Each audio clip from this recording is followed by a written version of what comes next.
Alright, a little side note, the remote takes 2 AA, and the ones that are provided, and I guess if you prefer you can put in your own that are rechargeable, but for now I'm going to try the ones that came with the machine because that's what I usually do. I'll just, oh boy, I am not having a good time today with cutting these things.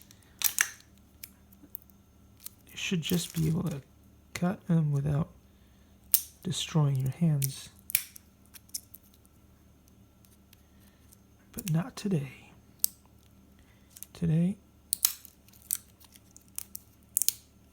took a big risk cutting open the batteries, but whatever. Okay, hopefully it works. Stick one in here and stick one in there.